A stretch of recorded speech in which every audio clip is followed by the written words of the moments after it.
ल त च्याप्टर 9.5 को अलिकति पोर्सन बाँकी छ है। त्यो पोर्सनमा चाहिँ के पनि छैन, यो फर्मुला घोक्न पऱ्यो। डिओआर गाइडलाइन अनुसार चाहिँ यो फर्मुला एकदम घोक्न पऱ्यो। यो फर्मुलाको यान भनेको के हो त्यो थाहा पाउनु पऱ्यो। ए भनेको चाहिँ फाइनल हुन्छ है, सरी इनिसियल ट्राप कम्प्लिसन हुँदाखेरिको यो पढा थाहा भइहाल्छ। डी भनेको lane distribution factor, for single लेनको लागि लेन डिस्ट्रिब्युसन फ्याक्टर 1 हुनुभयो, फर डबल लेनको लागि 0.075, फर 4 लेनको लागि 0.4 हुनुभयो। अरू केही पनि भन्नु भएन होइन। ए भनेको यसरी निक्लिन्छ भने थाहा भयो। भेहिकल ड्यामेज फ्याक्टर त यो सबै घोक्नै पर्छ है। कति ड्यामेज हुन्छ अगाडि पनि हामीले पढिसक्यौँ, त्यही भएर त्यो अबको पोर्सन भनेको धेरै पोर्सनहरू युज भइसकेको पोर्सनहरू आउँछ, यिनीहरू खासै केही पढ्नु पर्दैन है त अहिलेलाई। अब हामीले यो सबग्रेडहरू के हुन्छ यो त पढिसक्यौँ हामीले, ट्याग कोड कसरी लगाउने।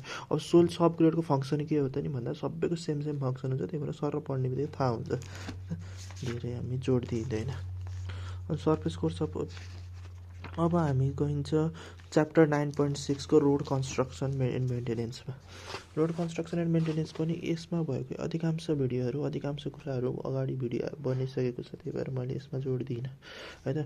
अब त्यसपछि डिफ्रेन्ट टाइप्स अफ टुल र इक्विपमेन्ट एन्ड प्लान्टमा भर के हुन्छ भन्ने कुरा थाहा भयो। टुल भनेको चाहिँ यदि टुल भनेको त्यस्तोलाई भनिन्छ जसले चाहिँ फ्युललाई चाहिँ कन्जम्सन गर्दैन। जस्तै चिसेल, पिक, ह्यान्ड सोभल भने त हातले हान्ने कुराहरू भयो, त्यही भएर फ्युल त कन्जम्सन गर्दैन नि। त्यही भएर त्यो भयो इक्विपमेन्ट भनेको चाहिँ फ्युल कन्जम्सन गर्छ। बुलडोजर, क्ल्याम्पसेलहरू फ्युल कन्जम्सन गर्छ भने त्यसलाई इक्विपमेन्ट भनिन्छ। प्लान्ट भनेको चाहिँ कन्क्रिटहरू बनाउने ठाउँ भयो, अस्फल्ट कन्क्रिट प्लान्ट भयो, स्क्रिनिङ प्लान्ट भयो, स्क्रिन गर्ने कुराहरू भयो, छान्ने, त्यसलाई चाहिँ स्क्रिन प्लान्ट भयो, प्लान्ट भन्छ नि। यिनीहरूको नामहरू सबै थाहा पाउनु पऱ्यो।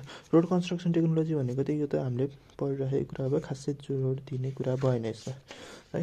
अर्थवर्क गर्नु पऱ्यो, ड्रेनेज वर्कहरू राख्नु पऱ्यो, यो त केही छैन नि त, जानेको कुराहरू भयो। अब मेन भनेको रिलेसनहरू, यो मोइस्चर डेन्सिटी रिलेसन के हुन्छ यो नि सोइलमा पढिसक्यो, त्यही भएर अहिलेलाई हामीले जोड दिएनौँ है त यसमा। रोड कन्स्ट्रक्सन टेक्नोलोजी, मेटेरियल रिक्वायर्डहरू यिनीहरू नि सबै पढिसकेको कुरा भयो। कन्स्ट्रक्सन ग्राभल रोड अगाडि पढिसक्यो, भिडियोहरू नै छ है, त्यही भएर हामी जोड दिएनौँ। सबैको भिडियोहरू छ, एकचोटि सर हेऱ्यो भने ग्रुटेड पेन्ट्रेसन पनि अगाडि छ। अब हाइवे मेन्टेनेन्सको चाहिँ थाहा पाउनु पऱ्यो त। पहिला मेन्टेनेन्स भनेको के हो भन्दाखेरि चाहिँ पेमेन्टलाई चाहिँ सर्भिसेबल कन्डिसनमा राख्नको लागि चाहिँ गरिने सम्पूर्ण क्रियाकलापहरू भयो। टाइप्स अफ रुटिन मेन्टेनेन्स हुन्छ, हरेक दिन गरिने क्या, डेली बेसिसमा गरिन्छ भने त्यसलाई रुटिन मेन्टेनेन्स भयो। त्यसभित्र के पर्छन् भन्दाखेरि चाहिँ सोल्जरहरू सफा गर्नेदेखि लिएर पटलहरू रिपेयर गर्ने होइन, अनि पटलहरू रिपेयर गर्ने, अनि त्यसपछि यो उसहरू गर्ने भयो, अनि क्लिनिङ गर्ने कुराहरू सबै रुटिन मेन्टेनेन्समा पर्छ। रिकरेन्ट भनेको चाहिँ 6 मन्थ र तथा 2 वर्षमा एकचोटि गर्ने भनेको रिकरेन्ट भयो। यो पटहोल्सहरू त दिल्ली रिपेयर गर्नु पर्दैन नि, त्यो फुटेपछि पल्ल गर्नु पऱ्यो, त्यही भएर पटहोल रिपेयरहरूदेखि लिएर बिटुमिनस रोड रिपेयर अनि रिपेयर अफ ड्रेनेजहरू रिपेयर गर्नु पऱ्यो, अनि पेन्टिङ अफ द रोड मार्किङहरूमा पेन्टिङहरू गर्नु कामहरू रोड करेन्ट मेन्टेनेन्स। पेरियोडिक भनेको चाहिँ सेभरल इयर्समा राखेको हुन्छ, 5 to 7 इयर्समा गर्नुभयो। त्यो भनेको installation of cross drainage structure like कल्भर्टहरू फुट्न सक्छ, 5-7 वर्ष धेरै समय लाग्छ, त्यसपछि बर्ल लगाउने। मेन्टेनेन्स पटहोलहरू त्यो सानसानो भयो, अनि पुरै रोडै बिग्रियो भने त्यसमा त ओभरले लगाउनु पर्ने हुन्छ, माथिबाट अर्को पेमेन्ट थप्नु पर्ने हुन्छ। त्यस्तो केसहरू चाहिँ धेरै वर्ष पछि आउने भएको हुनाले 5देखि 6 त्यसमा ओभरल्याङ गर्ने कामहरू भयो। अनि त्यस वाइडनिङ गर्न पऱ्यो, त्यस्तो भन्ने त्यस्तो के पेरियोडिक मेन्टेनेन्स।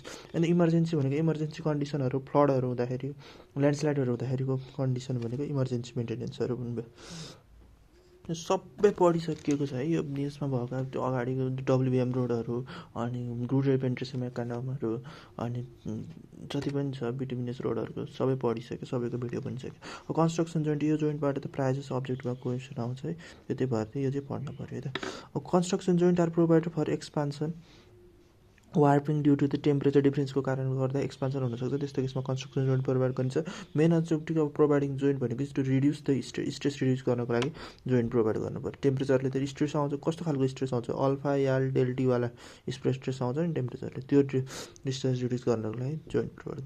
एक्सपान्सन भनेको त for smooth surface laid in winter, expansion joint are provided at interval of 50 देखि 60 मिटरको इन्टरमा प्रोभाइड गर्नुपर्छ विन्टरको केसमा। यदि समरमा लोड गरेको छ भने एक्सपान्सन जोइन्ट भनेको 90 देखि 120 मिटर चाहिँ घोक्नै पर्छ। अनि फर रफ सर्फेसको लागि provided at the interval of 140 मिटरको इन्टरभलमा प्रोभाइड गर्नु पऱ्यो।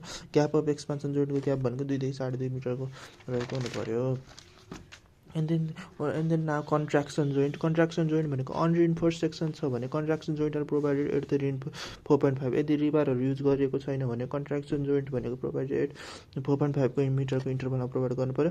फर रिइन्फोर्स सेक्सनको लागि कन्ट्राक्सन जोइन्ट भनेको 14 मिटरको इन्टरभल रिबार राखिएको छ भने। त्यस्तै गरेर लङ्गिट्युडनल जोइन्ट भनेको longitudinal joint are provided if the width of the road is more than 4.5 metre. यदि रोड यसरी एलोङ द रोडको यो रोडको विड्थ चाहिँ 4.5 मिटरभन्दा बढी छ भने त्यस्तो केसमा चाहिँ लङ्गिट्युडनल जोइन्ट प्रोभाइड गर्नु पऱ्यो है त। सक्यो।